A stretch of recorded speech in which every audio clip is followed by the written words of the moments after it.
let's talk about the MLS playoffs updates a little bit here. Let's show our brackets. We wanted to update kind of how our picks are doing here. Sam, is this mine here first? Yeah, this is yours. Yeah. Okay, so it appears that I've done pretty well. I think that Seattle is the only one that I might have missed. Yeah. I mean, Okay. Sam, what do you got on yours? looks pretty solid. Mine's a little bit more messed up because Okay. I thought Philly, was gonna get out in the first round. Bad on me, and then I had Charlotte moving on. Bad on me as well. So we're not looking too good as far as the bracket, but my two teams that are in the final are still alive, so that's all that matters, right? There you go. And the hometown team. But yeah, so the game's coming up. We have matches this weekend as we look at it here. Sam put the actual one out. Some honestly really good matchups around the MLS. Everyone wants to talk about LAFC and Vancouver. Like, I get it. I know there's a lot of star power there, but like, it's Messi and in Cincinnati. Like, this is the game. Come on, there's no better game past that. TQL is going to be rocking. I'm sure Vancouver's arena, like, they're going to sell out, but like, I don't know. In my opinion, it's way different. But past that, San Diego, Minnesota, and then Philly, New York, kind of the other ones as well. Any other ones, Sam, that you have your eye on? No, I mean, you just said all of them. So well, I mean, like, I talked for everything about the LA Vancouver. I was like, there's no more games. What are you talking about? But yes, I think obviously the hype around Vancouver LAFC is valid. But I think honestly that the San Diego Minnesota one should be really interesting because Minnesota played really well in their matchup against Seattle. So I think that could be a potential upset, right? I don't think we got news NYCFC is missing one of their best players, right? Towards so ACL. That's going to be tough against Philly. So you could probably chalk that one up as a Philly win. But Ryan, remind everybody, conference semifinals, we are done with the best of three, right? Correct. We've got 90 minutes extra time and then PKs to follow like normal. Yeah, this is back to traditional, cup competition soccer. And then I believe yellow cards reset at this point as well. So that is relevant for Evander, especially. He was the one that had two. So yeah, let's roll into it, man. This is the Eastern Conference Semifinal against Miami at home on Sunday, 5 p.m. Apple TV, probably FS1 too, but Apple TV. But yeah, let's hear what Roman and Miles had to say. They had an interview this week about this. I feel like when it comes to Cincinnati, it's a bit different. I feel like the fans, are there for us. It's not really a Miami crowd. It's more of a Cincinnati crowd. And I feel like our fans have showed out all season, but it's going to be even more electric this Sunday coming up. So I think we got a lot of spirit, we got a lot of fight, and a lot of confidence going into this game. We're definitely on a mission this season. I can't stress that enough. I think we got great players, and the unity of the group is really, really strong. So I think when we're at our best, we're not losing. Hype me up, boys. Hype me up. Hey, I was ready to go. I love Roman just throwing shade because, that everywhere else they go to play, it's like, pink. Oh well, yeah, and not here. Not here. No, it's gonna be adamantly against him. So I love that, and they understand that, and I love the connection between the two of them because I'm sure they have to communicate every single match. So yeah, man, I'm pumped about this one. Let's go a little bit brief history. In this past season, 2025 regular season, both games came over a span of 10 days, which is just insane. This was back in July. We had a 3-0 win at home, July 16th, and then a 0-0 draw down in Florida, July 26th. That one was without Messi because he did not show up to the All-Star game. So just kind of the caveat for this, very different teams lined up in these matches. So if we go and look at our lineup, the first one, we won 3-0. Yeah, we smacked them, but Miazga was playing. Anungo was playing. You had Yedlin still on the team at that point. And your starting forwards were Kai Kamara and Dado Valenzuela. So wildly different, starting 11 we're going to project here, for the boys. But I just wanted to put that in there. The last time they came to TQL, Messi walked off the field, didn't shake hands with anybody. I'm excited, man. This should be, by all means, the best match of the season. Oh, absolutely. The next match right, going forward is always the best match of the season, right, for FC Cincinnati. For sure. So I think going against Messi, it's going to be interesting. Like you said, completely different, almost like a completely different lineup for the most part for us, all the way through from the summer, which is crazy. How much the summer window, like we talked about last episode, has impacted not only our roster but also the starting lineup. So I don't know, Ryan. I guess we'll see. Roman on the MLS on air, right? Like we just showed.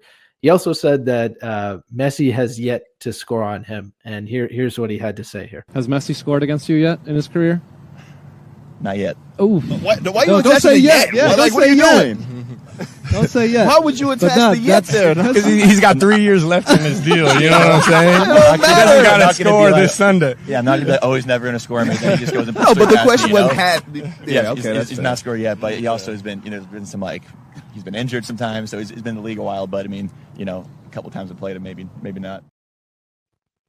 Sasha question set us up for not good juju, Sam. I don't love that. Yeah, why don't say not yet. Don't say that. Yeah, immediately like their reactions were like, why would you say not yet? Like you could say like no he hasn't. But you said no, not yet. Like, maybe he's doing like the reverse jinx. Like if I say not yet, like maybe then it won't happen. No, again, this is like it's to the extreme of like if you look at like Aftab Pureval with the Bengals, like chatting, with the Chiefs and their mayor, for Kansas City.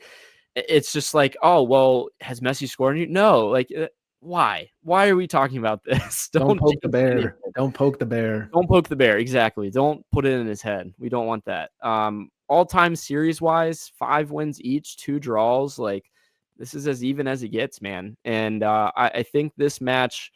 Let's talk about kind of the X's and O's here. If we look at Miami is exposable. I'll say exposable on their defense. I think compared to Columbus and how tactically sound they are, I think Miami has some holes. So I am looking for a match that's kind of more free-flowing. It might be a high-scoring game, to be honest, but there's going to be moments of transition from both sides where they look to attack and to really find moments to exploit the other team, Sam. Yeah, obviously for me, from an FC Cincinnati perspective, it all starts in the midfield. I think obviously that's where Messi plays. And if you can control his area and at least try and control him to the best of your ability, and I think the big thing is going to be that chemistry. What two midfielders, right, have the most chemistry as far as communication, right? That's the biggest thing of understanding where is Messi, especially when we do turn the ball over, right? Because Miami tends to thrive on those chaotic moments and stretch our midfield out a little bit more. Yep. And now, the defense is having to come up further than they would like. So I think it'll be interesting as far as the depth perspective too, Ryan. We are a deeper team than Miami on paper. So I would like to think that when it comes down to late game subs or situations, these once again in back-to-back matches could be crucial for Pat Noonan and FC Cincinnati. Yeah, I think that's part of it. We touched on it before, I think in the last episode, is don't get caught up in the antics. Mm-hmm. There's going to be a lot of flopping. There's going to be a lot of talking to the ref. Like, play our game. We're at home. Feed off the energy of the crowd. Just play the way we want to play. Don't get caught up in all of their crap.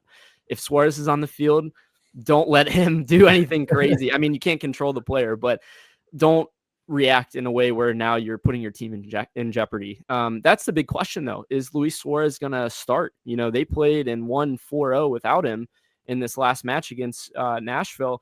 And there's kind of these rumors that Messi is telling Mascherano, don't play Suarez, don't start him.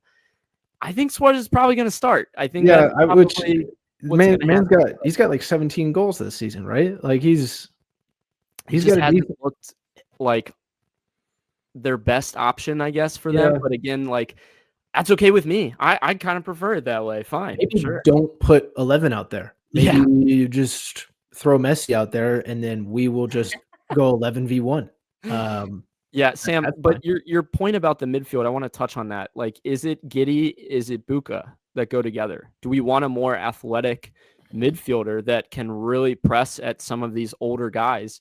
I think that would be key, but you need discipline as well. And that's where Obi can provide that. The other question, and somebody kind of floated it out there, is like, do you man mark Messi the whole game and just make him mad, And I don't want to mad Messi because that's when he's the most dangerous. But I think you have to do what Buka does and just say, I don't care who you are. I'm going to go into each tackle knowing, and so that like I'm here, and I don't care who you are. So I think if all of our players play that way and kind of take it to them more than being reactive, we're going to see a proactive game from us. We took it to them in that first match. We won 3-0. We went and just scored and scored and scored again. Didn't even give them an opportunity. So if we can go and really just take it to them, the first 20 minutes are going to be so key at just saying, we're here, we're ready to go. And I really think that we, of course, are going to do better if we come out and score early, but if we just have that energy early, because at home, that can be killer. That can knock a team out of the playoffs pretty quick. And it's deafening in TQL when that happens. So I'm really looking forward to that. And like you said as well, depth wise, like who's our late game, sub to bring in and to make that key pass or that key, header. It could be a free kick that we need, because I think from what I've been seeing, Miami's not a great set piece team as well, Sam. So if we can get some key corners or balls into the box and let, Hagelin win it, or even Jabari late on, that was the key last game. So that could be a big, plus for us. I would say Messi on any set piece is dangerous, but as far as, sure. The converting on the other end, right? Yes, maybe don't foul him outside of our box. Yes, exactly. Yeah. Foul him outside of our box. But yeah, as far as you want to talk about like lineup, right? So you mentioned Obi and Giddey first, right? So we'll go through that. Obi, maybe Ryan, you mentioned, this takes me back. So for those of you who follow Chatterbox, you probably heard Ryan's an ex-Moeller guy, right? So this reminds me, Ryan, of the Moeller versus LaSalle basketball game where they brought in the big boy for LaSalle to sit on Moeller. Moeller's like star player, if you remember that, right? Yeah. This kind of reminds me of a situation, right? Like, do you just put Giddey in, right? Because he's going to be more athletic, a little bit more pacey maybe than Obi is, depending on, because obviously he's probably healthier, right, than Obi, because Obi's still coming back. So maybe you play him the first 45, have him wear the crap out of Messi, and then you bring in the closer. You bring in Obi to kind of finish the deal in that second 45. Hey, if it ain't broke, don't fix it. And Giddey's been that guy in the playoffs. Obviously, you look at each situation differently. That's a really good point. The other thing I'd kind of look at is like, look how the way Diego Rossi played against us, Sam. He didn't really have a defined position for the crew. He kind of floated around all of the positions. What does Messi do? He does a lot of the same. There's moments where he's just strolling around, and then there's a transition and he turns it on and he goes. So I think having Rossi, obviously this is a weird comparison, but having the way that Rossi played prior and kind of the drifting that he does around the center backs and right behind our defensive mids kind of prepares us for the way that Messi tries to play, where, we need to communicate. If the ball gets turned over, it's like, find him right away and just negate any opportunity of that. Let somebody else beat you. Don't let Messi beat you. So I think communication is key in this match. And it really just comes down to find him and make sure he doesn't have, look at the game against Nashville, Sam. He finds space in a blink of an eye and takes 3 guys on and scores before they even knew what happened. So you have to be able to shut that down further away from goal before you can put a shot on it. So Ryan, to go again, right? Do you think, I mean, the big conversation we just had, right, was about Ender. Yeah. Don't think he's going to be in the 18. So fortunately not. Once again, you're looking at a guy in Alvis Powell, right? Does Alvis probably start at right back? Okay. So hear me out. I think Angle is going to be available. So he's my left side. Hadebe, Miles, Hagelin on the right center back. And then I think you could play around with this. If you really feel like Orishano's fitness is there, do you throw him on the right? I don't know. The only question would be Alba likes to play up pretty high. And so if we put somebody on the right, they need to be able to get back and negate what Jordi Alba is going to do. And that's where Alvis comes in handy. Is that Alvis or is it Kubo? I could see any of the three, honestly. They started him in left wing back against the Crew. But if you could see any of the three, which one are you most confident in? Right? Because we saw Orishano get beat and it led to a goal right away. So right. we can't have that early. If I want to have his impact there to kind of replicate what Ender can do on the offensive side. Yeah. No, yeah, the speed and the pace. I think we need that because if it's Angle on the left wing back, who else do we have on the wings that can provide service? We're kind of losing that. Well, to be fair, Orishano's not giving you service from the right side. Yeah. I don't love any of the choices, honestly, but at least some of the guys have had experience, in that spot. And if it is Kubo, he's on his favorite foot. If it's Alves, he's on his favorite foot. If it's Orishano, he likes to cut in, and we've seen what he can do. And he's going to play up because he's playing his Argentinian boy. So his idol, does that elevate his game even more? That's kind of my take on that. What are you saying Alves is going to be your out and out? I think Pat plays it safe here and goes Alves. As once again, just goes back to quality and the amount of just experience he has. Maybe you bring in Orishano as a sub to be able to bring in that pace, right? That Ender would have, because we've seen that throughout the year too, of like Pat bringing in Ender to use some space to cross in the middle. But Ryan, you touched on the three center backs there. I mean, obviously Hadebe has been starting for a while now. Engel is, hopefully took this week and is back healthy. So you mentioned it would be Engel on your left, Hadebe, Miles, or Hagelin, then Miles, or do you want Miles in the middle? I think probably Miles in the middle.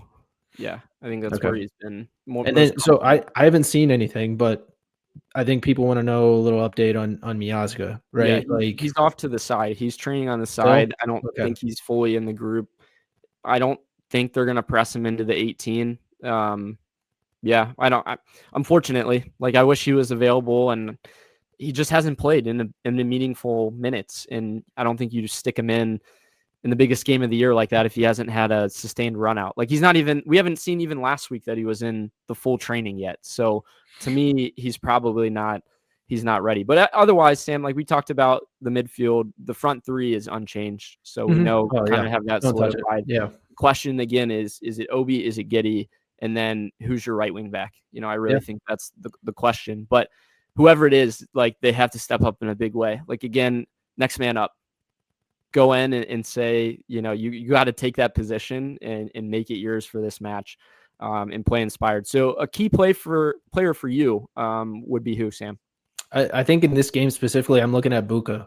Buka is my key player. I honestly I wouldn't be surprised if you saw Buka get a goal in this one, because he's obviously a workhorse for us, and he has been a very consistent midfield piece, right? And when you see our midfield being stretched, it's usually not him, right? He's usually the one having to make up for the other midfielder. So look for Buka to kind of be the key in this game. If he's able to help control Messi a little bit and also help in the progression of the attack, right? So taking, some turnovers that we may be able to create off of Messi or some other players, and hopefully Buka's able to find Evander who finds Brenner, right? is able to find those pockets of space. Yeah. No, that's a great shout. Honestly, I think that's probably your key there. The midfield is the engine. We honestly, we need Buka to play lights out in this match, just for, every reason we've talked about. And the fact that they like to play in transition, our defense is going to need some help. And I really think that could be the key. And then, like we talked about, who's going to play on that width, who's going to provide service, and who's going to be able to break the lines, because we're going to have moments to stretch Miami. I think that's the key. We saw with the Crew, we had in some, I would say the first game, there were some decent chances. Would you agree? Second game obviously was terrible. Third game, we picked it up, but we got to be able to take advantage of moments. This is a one and done situation. So who's going to be that guy? We need Denke to put one away, a no doubter, or Brenner, who's never played against Messi, to come in and put a stamp like he did in game 3. We need, honestly, we haven't even said his name, Sam, Evander. We need Evander to be Evander. Would that be your key guy? There it is. You just helped me to get to it. Evander has to play I saw his quote, like, we got to take it to arguably the best player of all time. He literally had said that in an interview last week. And they shout out, I think it was Bradley Wright Phillips, asked him directly, we all can see you haven't had a great playoffs. Like, how do you turn this around? He asked him straight up, and Evander's like, no, that's fair. He's like, but if you look, he said, I've been making movements and other things around the ball that have led to us scoring. So maybe he's occupying more players that frees up somebody else. I think that Miami's going to go into him hard. I honestly feel like, I hate to say it, but like Rodrigo DePaul is going to play him hard and really frustrate the crap out of him, and how he responds. And if he can elevate his game, he had a brace in the first one and led that team, man. Like, well, you could see Miami probably definitely saw what Columbus started to do to Evander, right? Oh, they began to frustrate him, right? And I'm sure every other team that we face in the MLS playoffs is going to look for the same thing, right? If we move on, it's going to be, how can we get Evander's blood to boil, right? How can we kind of nudge him a little bit? You know what's crazy, though? They did that to him, like Columbus did. And who dropped back more to break the lines? Brenner, yeah. So we kind of have like a false 9, 10-ish player that, like, all right, sick, go and double team Evander. We'll have Brenner drop in, turn on you, dribble, and find somebody else. Like, if Evander's that decoy, like, he's basically saying, I don't mind being that guy. I don't need the accolades. Like, I'd love the accolades, but like, my team's moving on and they didn't. Let's get a cup. That's sick. That's a sick quote from your number 10, but I need a big moment from Evander, Sam. I need him, locked in the whole match, and I need him to do something special. You're going to see it. Look at the way he played against Monterrey. Look at the way he played against, Miami in the first match. Like, this guy steps up in big moments, and we need that. Yeah. So, Ryan, going forward, what's the prediction from you? I didn't write it in because I wanted to surprise you with this one. Everyone can probably guess it's going to be a 1-goal game because, if you had to be a betting man, every game this year pretty much has been that way. Hold the suspense. 1-0 FC Cincinnati. It's going to be a 0-0 match for a while. No, I'm just kidding. I had mentioned earlier on, Sam, multiple goals. So I think 3-2 actually is what the scoreline is going to be. It's going to be a tight game, back and forth. And then I really think we find the winner late on, hopefully attacking towards the Bailey. What about you? I think 2-1, little less goals from my side, but I don't know. I feel, once again, like, yeah, like game 2 for us in the best of 3 didn't go the best, and we felt very confident going into that one. But I see the talent we have. I do. I see the talent. I see the depth. I see the writing on the wall. Messi really hasn't been good against us, right? And I don't, want to be the jinx because Roman already has. All right, so it's not on me. But I do think FC Cincinnati has kind of positioned themselves better to advance in this one. If we can just negate him out of the game, like, it's hard to like get him out of the game, but like, if we can just have where he's just walking around and he's a non-factor, that's a win. That's what we did in the first one, and he just didn't get a chance to even affect the game. Oh, yeah. So I think that's the best case scenario for us, because when he like puts his mind to it, like, there's not a lot that stops him, clearly. But again, if we can dictate the way the game is played, just like the U.S. did against Uruguay last night, just negate the fact that, this guy plays for Barcelona, this guy plays for Napoli, same sort of idea. I don't care that Busquets and Alba and this and that, like, you go and play the way you want and you dictate it at home, you don't give them a chance. So we didn't really touch on it. Do you think, we talked about the ticket sales and the pricing and everything. It's going to be a very pro FC Cincinnati crowd. Do you expect a decent amount of Miami people there as well, or what do you think? I would assume so. I mean, it's MLS playoffs, right? So you're going to even get the non-MLS fans that just know Messi out of the woodwork.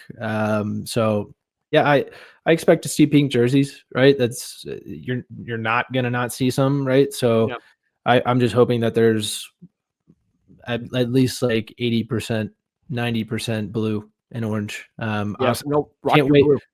Are we rock your blue? It's a blue out. Yeah, blue out. Well, not a lot of people have just blue, right? So maybe some orange in there, but yeah, obviously, like Ryan said, go wear blue though. It is a blowout. But Ryan, we're getting a Tifo, right?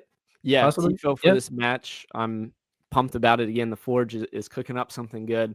It's playoff time. I mean, it's do or die. This is it. Like other No, teams hey, have, like I said at the beginning of our preview, no more breaks. There yeah, are no more breaks. We are straight MLS playoffs yep. from here on out. Every single weekend, you are tuning in for FC Cincinnati's ride in the MLS playoffs. Let's do it, man. I'm excited. It's at home. This is a prime opportunity. Who cares what, comes next and what other teams are doing? Like, you focus on what you can control and you go take care of business and move on, man. I'm pumped. I'm ready for it.